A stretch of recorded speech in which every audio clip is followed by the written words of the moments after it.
আমরা সেখান থেকেই শুরু করছি যেখানে আগের এপিসোড শেষ হয়েছিল। ফিরে যাওয়া যাক আজকের এপিসোডে। দেখা যায় তার নিয়মিত সঙ্গী কোগা হাউস অনবরত দাম কমিয়ে দিচ্ছে এবং এমনকি একটা খুব কুৎসিত ব্লুপ্রিন্ট তৈরির জন্য চাপ দিচ্ছে, তাই সে আর তাদের সাথে কাজ চালিয়ে যেতে পারছে না। গানতেৎসু সাইশু গ্রামের মানুষ, সে কোগার দাস হয়ে থাকতে চায় না। তার মেয়ে রিয়োকোর জন্য গানতেৎসু শুধু চায় যেন সে এই বিশৃঙ্খল পৃথিবীর বদলে সুখে শান্তিতে থাকতে পারে। তোকাসাদা আর কোনো মন্তব্য করে না। স্কুলে ফিরে ইত্তকির দলে দুই নতুন বন্ধু যোগ দিতে চায়। তাদের সামাজিক মর্যাদা এমনিতেই কম, আর সেদিন ইত্তকিকে কোগা দলের বিরুদ্ধে লড়তে দেখে তারাও এখন সাহসী কিছু করতে চায়। ইত্তকি আর অন্যরা কোনো দ্বিধা ছাড়াই রাজি হয়ে যায়। রাত নামে এবং কোগা কর্পোরেশনে তোকাসাদাও পোশাকে সজ্জিত হয়ে কিছু করার প্রস্তুতি নেয়। স্কুলে শিক্ষক তখনও ক্লাসরুমে ডিউটি দিচ্ছিলেন। ইত্তকি আর সবাই পরিকল্পনা অনুযায়ী ক্লাসরুমের দরজার বাইরে দাঁড়িয়ে থাকে। রিয়োকোর গ্যাজেটের সাহায্যে ইত্তকি শিক্ষকের ঘরের ভেতরের খবর পাচ্ছিল। যদিও তারা সিন্দুকের অবস্থান আর চাবি খুঁজে পেয়েছিল, কিন্তু এক মুহূর্তের অসাবধানতায় ইত্তকি জোরালো শব্দ করে ফেলে, যা শিক্ষককে সজাগ করে দেয়। পুরো দলটি সাথে সাথে গ্র্যাপলিং হুক ব্যবহার করে পালিয়ে যায়। যেহেতু সে যথেষ্ট দুঃখ ছিল না, ইত্তকি নিচে পড়ে যাচ্ছিল, কিন্তু ভাগ্যক্রমে রিয়োকো তাকে সময় মতো টেনে তুলে নেয়। কৌসেৎসু এদিকে পরিকল্পনা অনুযায়ী ধোঁয়া বোমা ফাটিয়ে পালিয়ে যায়। তাদের কাজ হল সবার নজর অন্যদিকে ঘোরানো। অন্যদিকে তোকাসাদাও কোগা কর্পোরেশনে ঢোকার জন্য সেরা জায়গা খুঁজছে। সুযোগ বুঝে সে তার সরঞ্জাম ব্যবহার করে বিদ্যুতের মতো ভেতরে ঢুকে পড়ে, খেয়ালই করে না যে শিওনে তাকে দেখছে। শিক্ষকের ঘরে দলটি সঠিক চাবি খুঁজে পাচ্ছিল না। মনে হয় মিস মিৎসুহাশি ওটা সাথে নিয়ে গেছেন। কিন্তু কৌসেৎসু আর অন্য দুই বন্ধু যারা শিক্ষকের তাড়া খাচ্ছিল, তারা আর কিছু করতে পারছিল না, তাই তারা আলাদা হয়ে যায়। এই সময় কোগা ছাত্রদের একটা দল সেখানে আসে, যার নেতৃত্বে ছিল অহংকারী হিমুরা। কেউ একজন কোগার হাতে আক্রান্ত হচ্ছে শুনে কুসেৎসুর সাথে সাথে তাদের সাহায্য করতে ছুটে যায়। চাবি না থাকায় রিয়োকো একটা যন্ত্র ব্যবহার করে সিন্দুক খোনার সিদ্ধান্ত নেয়। তোকাসাদার কাছে ফিরে আসা যাক। সে মিস্টার গানতেৎসুর বলা সেই ভয়ঙ্কর ব্লুপ্রিন্ট খুঁজছে। এদিকে 1 মিনিট পর রিয়োকো সিন্দুক খুলে ফেলে এবং উত্তরপত্র পেয়ে যায়। কুসেৎসু হিমুরা দলের দ্বারা ঘেরাও পড়ে, কিন্তু তারা ইত্তকিকে খুঁজছিল, তাকে নয়। তাই তারা দ্রুত সেখান থেকে চলে যায়। আবার দৃশ্যপট বদলায়। দেখা যায় তোকাসাদা শুরু থেকেই জানত যে শিওনে তাকে অনুসরণ করছে, এবং সে খুব কৌশলে গানতেৎসুর নিনজা সরঞ্জাম ব্যবহার করে রক্ষীদের বিভ্রান্ত করে। শিওনে তার লক্ষ্যবস্তু হারিয়ে ফেলে, যা তাকেও সন্দেহের তালিকায় ফেলে দেয়। তোকাসাদা আয়েশি মেজাজে সিন্দুক ঘর থেকে বেরিয়ে আসে। পরের দিন ক্যাপ্টেন শিওনের ব্যর্থতার কথা শোনেন, কিন্তু তাকে বকা দেন না, শুধু চেষ্টা চালিয়ে যেতে বলেন। ক্লাসে পরীক্ষার দিন শুরু হয় এবং সব ছাত্র দ্রুত পরীক্ষা দিতে শুরু করে। ইত্তকি আর তার দল পরীক্ষার প্রশ্ন দেখে অবাক হয়ে যায়, কারণ এটা তাদের চুরি করা উত্তরপত্রের সাথে একটুও মিল নিচ্ছিল না। অন্য ক্লাসে কোগার লোকেরা খুব হাসাহাসি করছিল। দেখা গেল উত্তরপত্রগুলো কোনো এক সময় তারা অদল বদল করে দিয়েছিল। তাদের হাসাহাসি আর ইত্তকির দলকে উপহাস করা দেখে শুধু সুজাক শান্ত থাকে, কিছুই বলে না। এদিকে ইত্তকির দল পরীক্ষা দিতে না পেরে মন খারাপ করে থাকে। তখন রিয়োকো লাজুকভাবে প্রকাশ করে যে সে নিজেই পুরো পরীক্ষাটা শেষ করেছে। যাই হোক, সে তো সাইশু গ্রামের মেয়ে। তোকাসাদার গতকালের অভিযানেও কিছু ফল পাওয়া গেছে। তার কিছু সাহায্যের কারণে গানতেৎসু কোগা কর্পোরেশন থেকে একটা বড় অর্ডার পেয়েছে। তোকাসাদাও সেখানে আছে। গানতেৎসুর দিকে নিনজা সরঞ্জামটা ছুড়ে দিয়ে সে চলে যায়। গানতেৎসু তার প্রতিদান হিসেবে তাকে বলে যে কয়েক বছর আগে কিরু তার কাছে এসেছিল জিজ্ঞেস করতে যে এমন কোনো নিনজা কোর তৈরি করা সম্ভব কি যা বিশাল পরিমাণ শক্তি সঞ্চয় করে রাখতে পারে। এই তথ্যটা বেশ গুরুত্বপূর্ণ ছিল। তোকাসাদা দ্রুত ফিরে এসে ইউমিকাকে তার শোনা কথাগুলো জানায়। রিওহা আর মিস্টার কুজো দুজনেই কোগার উচ্চাকাঙ্ক্ষা দেখে অবাক হন। রিওহা ইগার গোপন নিনজা কোরের কথা মনে করে, যা অনেক বেশি বিপজ্জনক হওয়ায় সিল করে রাখা হয়েছিল। ওটা কি সত্যি আছে? ইউমিকা মাথা নাড়ায়। এটা এমন কিছু যা শুধু ইগার লিডারই জানতে পারে। ইউমিকা নিশ্চিত করে যে কোগা দল যুদ্ধ শুরু করার চেষ্টা করছে। এদিকে ইত্তকির দল পরীক্ষা শেষ করতে না পারায় তাদের শাস্তি হিসেবে পরিষ্কার করার কাজ দেওয়া হয়েছে। রিয়োকো পুরো নম্বর পাওয়া সত্ত্বেও সবার সাথে এই কাজে যোগ দেয়। তারা তো বন্ধু। ঠিক এই মুহূর্তে ইত্তকি খুব সুখী বোধ করছিল, যেন সাধারণ জীবন সবসময়ই এমন ছিল। কিন্তু কুসেৎসু ফিসফিস করে তাকে মনে করিয়ে দেয় এই দলের মধ্যে একজন বিশ্বাসঘাতক আছে, আর উত্তরপত্র যে অদল বদল করেছে সে হয়তো কোগা দলেরই কেউ। ইত্তকি অবাক হয়ে ওই হাসি খুশি দলটির দিকে তাকিয়ে থাকে। এদিকে সুজাকু মনে করে বর্তমান লিডার একসময় কি বলেছিলেন, তিনি চাননি নিনজারা থাকুক, কারণ তবেই পৃথিবীতে আসল শান্তি আসবে। তিনি আরও চেয়েছিলেন যেন ভবিষ্যৎ প্রজন্মের শিশুদের হাতে রক্ত না লাগে। তিনি সত্যি একজন আদর্শ নিনজা ছিলেন। স্কুলের আরেকটা দিন শেষ হয় এবং নামোতো নামে এক সহপাঠী লম্বা ছুটির আবেদন করে। ইত্তকি মনে করে এই বন্ধুটি তাদের উত্তরপত্র চুরি করা দলে ছিল। শিক্ষক তাদের মনে করিয়ে দেন যে পরের সপ্তাহে ফাইনাল পরীক্ষা হবে এবং সবাইকে সাবধানে থাকতে হবে, কারণ এখানে হতাহত হওয়া খুব স্বাভাবিক। স্কুলের পর কুসেৎসু মনে করিয়ে দেয় যে কোগা দল অবশ্যই সমস্যা সৃষ্টি করবে, কিন্তু যেহেতু তারা নিনজা সরঞ্জামের পরীক্ষায় ফেল করেছে, তাই পরের পরীক্ষায় অংশ না নিলে তাদের স্কুল থেকে বের করে দেওয়া হবে। ফেরার পথে ইত্তকি আর কুসেৎসুর সাথে সুজাকুর দেখা হয়, আর যাওয়ার সময় সে ইত্তকিকে হুমকি দিতে ভোলে না যে সে তাকে মেরে ফেলবে। এদিকে এনএসসি ক্যাপ্টেন শিওনের সাথে আলোচনা করেন যে কোগা হল এক শক্তিশালী বাহিনী যারা প্রায়ই নিজেদের শক্তি বাড়ানোর জন্য অন্য গ্রামগুলোকে গিলে ফেলে। লিডার কিশিমারুর সময়ে তিনি নিনজা এবং পুরো বিশ্বের শান্তির জন্য কঠোর পরিশ্রম করেছিলেন এবং অনেক মানুষের ভালোবাসা পেয়েছিলেন। এটা শুনে শিওনে ভ্রু কুচকায়। যদি ইগা সত্যিই দোষী হয় তবে তাদের উদ্দেশ্য কি হতে পারে? ক্যাপ্টেন শুধু বলেন যে কোগা ইগাকে মজ্জা দিয়ে ঘৃণা করে। যুদ্ধ এগিয়ে আসছে, যা নিনজা জগৎ এবং সাধারণ মানুষ উভয়কেই প্রভাবিত করবে, এবং তারা এটা হতে দিতে পারে না। কোগার অফিসের লিডার অনবরত সবাইকে অন্য গ্রামগুলোকে তাদের দলে ভেড়ানোর নির্দেশ দিচ্ছেন। মিটিং শেষ হওয়ার পর লিডার স্কুলে সুজাকুর অবস্থা সম্পর্কে জানতে চান। তিনি বলেন সুজাকু একজন লিডার হওয়ার যোগ্য। অতীতে কিশিমারুর মৃত্যুতে সেই সবচেয়ে বেশি শোকাহত হয়েছিল। বর্তমানে ফিরে আসা যাক।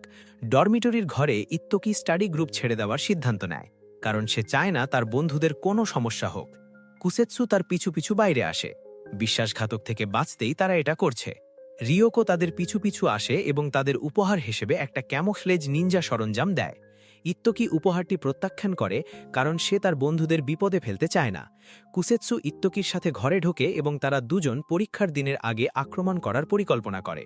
সে সুজাকুকে সামলানোর দায়িত্ব নেয়, কারণ সেই বিপজ্জনক ব্যক্তি যে ইত্তকিকে কোনো দয়া ছাড়াই মেরে ফেলবে। ইত্তকিকে বলা হয় অন্য কোগা নিনজাদের সামলানোর উপায় খুঁজে বের করতে। ইত্তকি এটা করতে চায় না, কারণ সে কুসেৎসুর নিরাপত্তা নিয়ে চিন্তিত। তাকে এত জেদি হতে দেখে সে আরও বিরক্ত হয়ে ঘর থেকে বেরিয়ে যায়। ইউমিকা এইমাত্র টেক্সট করে ইত্তকির খবর নিল। সে ভালো আছে রিপ্লাই পেয়ে সে স্বস্তির হাসি হাসল। সে রিওহাকে একাডেমির কথা জিজ্ঞেস করে, কারণ সে নিজে কখনো সেখানে পড়েনি এবং তার স্বামীও কখনো তাকে বলেননি। ইউমিকা এমনকি দুঃখ করে ভাবে যে ইত্তকি হয়তো এখন তাকে ঘৃণা করে। এই সময় ইত্তকি রাস্তায় হাঁটছিল যখন প্রিন্সিপালের সাথে তার দেখা হয়। দুজনে ছাদে উঠে স্ন্যাক্স আর চা খায়। ইত্তকি কিছুক্ষণ চুপ থেকে শিক্ষককে জিজ্ঞেস করে, নিনজারা কি এমন মানুষ যারা খুন করে? সে বুঝতে পারে না নিনজা জীবন কি এমনই, কারণ তারা বিশ্বাস করে ইগা নিনজারা লিডার কিশিমারুকে মেরেছে। কোগা তাকে মারার চেষ্টা করছে এবং তার বাবাও একজন নিনজা হওয়ার কারণেই মারা গিয়েছিলেন। প্রিন্সিপাল শান্তভাবে উত্তর দেন যে পৃথিবীটা নিখুঁত নয়, কিন্তু তবুও হাল ছেড়ে না দেওয়ার মতো সুন্দর। নিনজারা নোংরা জিনিসগুলো সহ্য করে, যাতে মানুষ এক সুন্দর পৃথিবীতে বিশ্বাস করতে পারে। তিনি প্রকাশ করেন যে একসময় অন্য কেউ তাকে একই প্রশ্ন করেছিল, এবং সে ছিল কোগার লিডার মিনোবে কিশিমারু এবং সাকুরাবা তোকে, যে ইত্তকির বাবা। সেই সময় তারা দুজনেই উত্তর দিয়েছিলেন যে তারা তেমন মানুষ হতে চান না। ইত্তকি চুপ করে থাকে। সে হাসে, উঠে দাঁড়ায় এবং চলে যায়। পরের দিন সকালে এক ছোট জঙ্গলে ইত্তকি আর কুসেৎসু পরীক্ষার প্রস্তুতি নিচ্ছিল। শুধু প্র্যাকটিক্যাল ট্রেনিং নয়, কুসেৎসু ইত্তকিকে আক্রমণ কৌশলও শেখায়। কুসেৎসু যে কৌশলের কাগজটা ফেলে দিয়েছিল, সেটা এখন কোগা ডরমিটরিতে কেউ একজন কুড়িয়ে নিয়েছে। সুজাকু আর তার দলও ইত্তকিকে সামলানোর কৌশল নিয়ে আলোচনা করছে। হিমুরা আর অন্যরা দ্বিধায় এবং এই পরিকল্পনার সাথে একমত হয় না, কিন্তু চরম শক্তির সামনে তারা শুধু মেনে নিতে পারে। সুজাকু তাদের প্রয়াত লর্ড কিশিমারুর জন্য জীবন উৎসর্গ করতে মনে করিয়ে দেয়। পরের দিন একটা পরিত্যক্ত দালানে প্র্যাকটিক্যাল পরীক্ষা শুরু হয়েছে। প্রত্যেক ছাত্রকে আলাদা আলাদা অবস্থানে রাখা হয়েছে। পাশের জন্য তাদের নির্দিষ্ট সময়ের মধ্যে অন্য ছাত্রের নিনজা কোর সংগ্রহ করতে হবে। নিজের নিনজা কোর হারিয়ে ফেলা মানে ফেল, এবং কোনো ক্ষতিকারক নিনজা সরঞ্জাম ব্যবহার নিষিদ্ধ। টাইমার শুরু হয় এবং কুসেৎসুর সাথে সাথে ছুটে যায়। কোগা দলও তাদের পরিকল্পনা অনুসরণ করে। দেখা গেল কোগার লোকেরা তাদের সেই কৌশলের কাগজটা পেয়ে গেছে। ইত্তকি দ্রুত নির্ধারিত জায়গায় পৌঁছে এবং ভিতরে ঢোকে, কিন্তু এক ঝাঁক বোমার আঘাতে পুরো দলটি মাটিতে লুটিয়ে পড়ে। কয়েকজন কোগা সদস্যকে সামলানোর পর কুসেৎসু বিশ্বাসঘাতককে ধরতে চায়। দেখা গেল তারা যে ম্যাপটা ইচ্ছে করে ফেলে দিয়েছিল সেটা স্পাই পেয়ে গেছে। স্পাই অসহায় ছিল। সেই সময় কোগা তার পুরো গ্রামকে মেরে ফেলার হুমকি দিয়েছিল। সে সত্যি এটা করতে চায়নি। অন্য কোথাও কুসেৎসু সেই জায়গাটা খুঁজে পেয়েছে যেখানে সুজাকু অপেক্ষা করছে। ইত্তকির অবস্থান স্পাইয়ের মাধ্যমে কোগাকে জানানো হয়েছে। হিউমুরা সেখানে পৌঁছাতেই ইত্তকি স্পাইয়ের ছদ্মবেশে তাকে অ্যাম্বুশ করে। কিন্তু হিউমুরা মোটেও বোকা নয়। শুধু তাই নয়, ইত্তকির দলও পুরোপুরি ধোকায় পড়েছে। কারণ এই হিউমুরা আসলে ছদ্মবেশে সুজাকু, আর সেই ঘরে থাকা সুজাকু আসলে হিউমুরা। কুসেৎসু খাদে পড়ে একদল লোকের দ্বারা ঘেরাও হয়, কিন্তু সে দ্রুত পালিয়ে যায়। পরিস্থিতি খারাপ হতে দেখে হিউমুরা সাথে সাথে পুরো অফিস উড়িয়ে দেয়। কুসেৎসু আর ওই ঘরে থাকা সবার নিনজাকোর নষ্ট হয়ে যায়। এদিকে সুজাকু ইত্তকিকে নির্মমভাবে মারছে। মারার সময় সে অনবরত কোগা গ্রামের কষ্টের কথা চিৎকার করে বলছিল। আহত হওয়া সত্ত্বেও ইত্তকি পালানোর চেষ্টা করে। জঙ্গলে দুজনে চোর পুলিশ খেলা শুরু করে। তারা করতে করতে সুজাকু লর্ড কিশিমারুকে মারার জন্য ইগা লোকেদের অভিশাপ দিচ্ছিল। সে চায় ইত্তকিও সেই একই কষ্ট সহ্য করুক।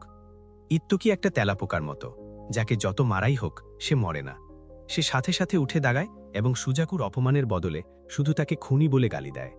সুজাকু ভাবে ইত্তকি জানেই না কষ্ট কি। ইত্তকিও সাথে সাথে তার ছুরি বের করে তার মুখোমুখি হয়ে বলে যে কাউকে খুন করা এক অমার্জনীয় অপরাধ, কিন্তু যত কষ্টই হোক না কেন সেটা সহ্য করতে হয়। কেন অন্যদের কষ্ট দেওয়া? অন্তত সেই সেটা করবে না। ইত্তকি সাথে সাথে ঘুরে দৌড় দেয়। তার কথাগুলো অন্য লোকটাকে আরও পাগল করে তোলে। ইত্তকি দৌড়াতে দৌড়াতে এক জায়গায় গিয়ে দ্রুত লুকিয়ে পড়ে। সুজাকু পৌঁছানোর সাথে সাথেই একটা গ্যাস বোমা ফেটে যায় এবং তার দিকে অসংখ্য অস্ত্র উড়ে আসে। লড়াই করার সময় সুজাকু ইত্তকিকে এত কাপুরুষ না হতে চিৎকার করে বলে। ইত্তকি তার অসাবধানতার সুযোগ নিয়ে সামনে ঝাঁপিয়ে পড়ে, কিন্তু সে তাকে মারে না। সে শুধু সুজাকুর নিনজা কোরটা ভেঙে ফেলে। যদিও ইত্তকি তাকে ঘৃণা করে, কিন্তু সে তাকে খুনি বানাতে চায় না। এ কথা বলার পর ইত্তকি অজ্ঞান হয়ে পড়ে। সুজাকু নিঃশব্দে পার দিকে তাকিয়ে থাকে। যখন সে দ্বিতীয়বার চোখ খোলে তখন ইত্তকি আগে থেকেই ইনফার্মারিতে শুয়ে আছে। কুসেৎসু, কৌসেৎসু আর রিয়োকো তাকে জেগে উঠতে দেখে স্বস্তির নিঃশ্বাস ফেলে। অন্যদিকে হিউমুরা সুজাকুকে রাগে গালি দিচ্ছিল। তারা এত কিছু ত্যাগ করল, তবুও সে সফল হল না। সুজাকু এই পরিস্থিতির জন্য শুধু ক্ষমা চাইতে পারে। অন্য এক জায়গায় তোকাসাদা আবার অ্যাকশনে নামে, আর এবারও শিওনে তার পিছু পিছু আসে। ভেন্টিলেশন পাইপ দিয়ে হাঁটার সময় শিওনে হঠাৎ একদল বিজ্ঞানীকে এক কক্ষের সামনে দাঁড়িয়ে থাকতে দেখে, যেখানে লর্ড কিশিমারুর দেহ আর অন্যান্য নিনজা সরঞ্জাম রাখা ছিল। তোকাসাদা ঠিক তার পাশেই হাজির হয়। ঠিক এই মুহূর্তে তারা দুজনেই ভয়ঙ্কর জায়গা থেকে বেরিয়ে যায়। শিওনে এখন বুঝতে পারে যে তোকাসাদা ইচ্ছে করেই তাকে এখানে নিয়ে এসেছে। সে হাসে এবং তাকে তার কাজ করতে বলে দ্রুত অদৃশ্য হয়ে যায়। স্কুলে কুসেৎসু আর কৌসেৎসু দুজনেই তাকে সেই বিশ্বাসঘাতক নিয়ে বেশি না ভাবতে বলে। স্কুলের আরেকটা দিন শেষ হয় এবং কৌসেৎসু আসলে সুজাকুর সাথে দেখা করে তার ডরমিটরির খবর দিতে। সে এখন সুজাকুর এক অনুগত কুকুরের মতো। সুজাকু কৌসেৎসুকে কিছু কাজ করার নির্দেশ দেয় এবং সে তা প্রত্যাখ্যান করে না। পাহাড়ের গভীর এক প্রাসাদে কৌসেৎসু এক রহস্যময় লোকের কথা মনোযোগ দিয়ে শুনছিল। মনে হয় তার এক অসাধারণ প্রেক্ষাপট আছে, কিন্তু এখন ইত্তকির দলের সামনে সে এখনও একজন সাধারণ বন্ধু, এবং তারা আসল বন্ধুর মতো একসাথে গরম জলের ঝর্ণায় গোসল উপভোগ করছে। দেখা গেল গরমের ছুটি শুরু হয়েছে এবং দলটি এই 3 মাস উপভোগ করতে ইত্তকির বাড়িতে এসেছে। ইউমিকা সবাইকে স্বাগত জানায় এবং রিয়োকোপে সান্ত্বনা দিতে ভোলে না, যার তার বাবার সাথে অনেক দিনের বিবাদ ছিল। তোকাসাদা তার দিকে তাকিয়ে গান্তেৎসুর সাথে তার কথোপকথনের কথা মনে করে। সে তার বংশের অবনতির আগে কোকা হাউসের শেষ অর্ডার গ্রহণ করার সিদ্ধান্ত নিয়েছিল। বর্তমানে ফিরে আসা যাক। দলটিকে ইত্তকি তাদের নিজস্ব ঘরে বিশ্রাম নিতে নিয়ে যায়। দেখা গেল মিস্টার গান্তেৎসু এক দীর্ঘ মিশনে আছেন, তাই তারা সেই অজুহাতে এখানে বেড়াতে এসেছে। কুসেৎসু ইত্তকিকে সবসময় সবার উপর সতর্ক থাকতে এবং সাবধানতা অবলম্বন করতে মনে করিয়ে দিতে ভোলে না। সবার থাকার ব্যবস্থা করার পর ইত্তকি চলে যায়, কারণ আজ তার বাবার মৃত্যুবার্ষিকী। আপাতত দলটিকে তার বাড়িতে রেখে কৌসেৎসু বাড়ি ঘুরে বেড়ায় এবং মুহূর্তের মধ্যেই সে ইগা হাউসের অসংখ্য উচ্চমানের অস্ত্র আর সরঞ্জাম খুঁজে পায়। সে দ্রুত একটা পাখির মাধ্যমে সুজাকুকে তথ্য পাঠায়। দেখা গেল কৌসেৎসু মোটা অঙ্কের টাকার বিনিময়ে সুজাকুর মিশন গ্রহণ করেছে। কৌসেৎসুর রিপোর্ট পড়ার পর সুজাকু দ্রুত তার বাবার কাছে যায় এবং ইগা আক্রমণের অগ্রবর্তী দলে যোগ দেওয়ার ইচ্ছা প্রকাশ করে। এটা শুনে হাউস উল্লেখ করে যে সুজাকুর পরিকল্পনার জন্য অনেক কোগা সদস্য জীবন দিয়েছে, কিন্তু কিছুই অর্জন হয়নি। এইখানে এই ভিডিওটা শেষ।